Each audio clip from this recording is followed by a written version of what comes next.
Indonesia, saya Miss Anggia Rosvina dari Provinsi Bengkulu. Dan saya Miss Carmen Ayurbaba dari Provinsi Papua Pegunungan. And welcome to our podcast. Nah, jadi pada sesi kali ini kita mau berbincang-bincang tentang hal apa sih, Miss? Oke, jadi pada sesi kali ini kita akan berbincang mengenai kepemimpinan wanita di berbagai bidang. Nah, betul sekali nih, Miss. Jadi menurut saya nih, of course, wanita tuh emang capable dan emang mempunyai hak ya yang setara dengan laki-laki untuk menjadi pemimpin di berbagai bidang, tidak hanya satu tapi juga berbagai bidang. Betul sekali. Pada saat ini yang menjadi pemimpin bukan hanya lelaki saja ya, tapi banyak banget wanita yang menjadi pemimpin pada saat ini. Betul sekali. Dan mungkin kita bisa kasih contoh nih. Mungkin dari kita sendiri, apakah pernah menjadi pemimpin di berbagai bidang? Kalau dari saya sendiri sih pernah ya dulu menjadi ketua OSIS saat pas SMP. Dan itu merupakan salah satu pengalaman yang life changing sih menurut saya. Karena itu pertama kali juga saya menjadi pemimpin di suatu organisasi. Dan attributes yang kita dapatkan saat memimpin sebuah organisasi itu cukuplah banyak juga ya, Miss. Betul sekali. Kebetulan kita memiliki pengalaman sama ya, Miss. Karena saya juga waktu SMP pernah menjadi ketua OSIS. Dan ketua OSIS itu memimpin organisasi yang cukup besar.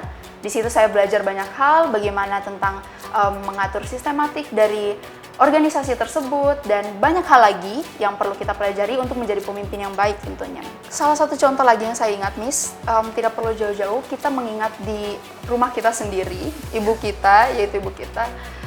Ibu juga bisa menjadi satu contoh buat kita. Di sisi lain dia bisa menjadi ibu rumah tangga, tapi seperti ibu saya, di sisi lain juga beliau bisa menjadi pelatih Muay Thai seni di Papua. Dan beliau juga mengurus satu organisasi di sana dan menjadi pemimpin di sana. Dan beliau juga merupakan inspirasi saya untuk menjadi pemimpin yang baik ke depannya seperti apa gitu. Kalau Miss sendiri, apakah ada pengalaman dari ibunya, Miss? Dimana kalau untuk saya sendiri, ibu saya juga seorang ibu rumah tangga, tetapi dia juga mempunyai pemimpin juga di berbagai bidang, yaitu juga mempunyai usaha, di mana dia juga memimpin suatu usaha tersebut berbarengan dengan menjadi seorang ibu rumah tangga yang dimana itu juga tidaklah mudah ya. Dan salah satu kualitas yang saya lihat dari ibu saya adalah dia adalah seorang yang kuat dan berdedikasi untuk mencapai tujuannya. Ya begitu, gitu deh guys. Itu merupakan contoh dari ibu kita sendiri bisa menjadi inspirasi bagaimana menjadi wanita-wanita yang tangguh dan juga menjadi pemimpin yang bertanggung jawab. Betul sekali. Oh, tidak usah jauh-jauh deh, Miss.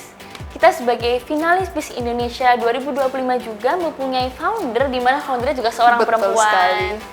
Kita juga berterima kasih kepada Miss Indonesia sudah mengajarkan beberapa attributes kepemimpinan yang baik seperti itu. Iya, dan di Miss Indonesia pun kita diajarkan bagaimana tata cara untuk menjadi pemimpin yang baik. Salah satunya mungkin berbicara di depan umum, dengan berinteraksi dengan sesama, membangun chemistry dengan antara satu provinsi dengan provinsi lainnya. Itu juga mengajarkan kita untuk menjadi pemimpin yang baik ke depannya dengan membangun relasi dengan sesama. Betul sekali, di mana Miss Indonesia juga selalu memberikan platform-platform untuk kita bisa berelasi dan berkemistri dengan baik, contohnya dengan saya dan Miss Papua Pegunungan, di mana kita juga jauh sangali provinsinya, ujung ke ujung ya Miss ya, tapi kita bisa membangun relasi dan chemistry yang baik untuk bisa berkepemimpinan di depannya ya Miss. Luar biasa sekali, Miss Indonesia ini memang menjadi suatu wadah buat kita untuk mengasah apa yang kita miliki sebelumnya. Betul sekali, jadi tidak hanya satu bidang saja, tapi seperti yang kita ketahui bahwa kita juga belajar berbagai banyak bidang di sini, seperti berbicara depan umum, belajar time management yang baik, itu juga salah satu attribute untuk menjadi pemimpin yang baik, khususnya untuk wanita-wanita muda saat ini. Betul, dan kita juga belajar bagaimana caranya bekerja sama yang baik di sini ya. Betul sekali. Tentu saja. Dan kita juga bisa berkomunikasi satu sama lain agar komunikasi kita menjadi lebih baik ke depannya, dan pada saat kita menjadi pemimpin tentunya kita bisa memimpin dengan lebih baik lagi. Seperti itu, Miss. Mungkin Miss ada harapan di masa depan ingin memimpin di bagian apa sih selain apa gitu? Kalau saya mungkin passionnya di bidang olahraga, jadi kedepannya mungkin berharap bisa lebih memajukan olahraga yang lagi, terkhususnya yang ada di Papua Pegunungan atau berada di Papua juga.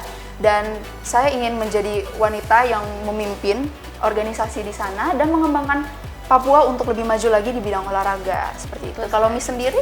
Karena saya tidak di bidang kesehatan gigi, jadi sebenarnya saya ingin sekali membuat organisasi untuk mahasiswa kedokteran gigi di mana bisa berkolaborasi dengan klinik-klinik kedokteran gigi yang saya atau channel miliki seperti itu. Luar biasa Jadi sekali. mungkin kita mempunyai bidang yang berbeda, tapi itulah yang juga menjadikan contoh di mana kepemimpinan itu untuk wanita tidak hanya satu bidang saja, tapi juga berbagai banyak bidang seperti itu. Baik, untuk sum up for the conclusion for this theme, yaitu kepemimpinan wanita di berbagai bidang, yaitu adalah wanita adalah capable dan mampu dan punya hak yang setara dengan laki-laki untuk menjadi pemimpin di berbagai bidang. Betul sekali, dan kita sebagai wanita harus memiliki value-value tersendiri agar kita bisa menjadi pemimpin yang lebih baik ke depannya. Nah, seperti itu saya cukup dari kami Betul. sepertinya ya. Kami Saya sudah dari cukup. Miss Bengkulu. Dan saya dari Miss Papua Pegunungan. Goodbye Indonesia.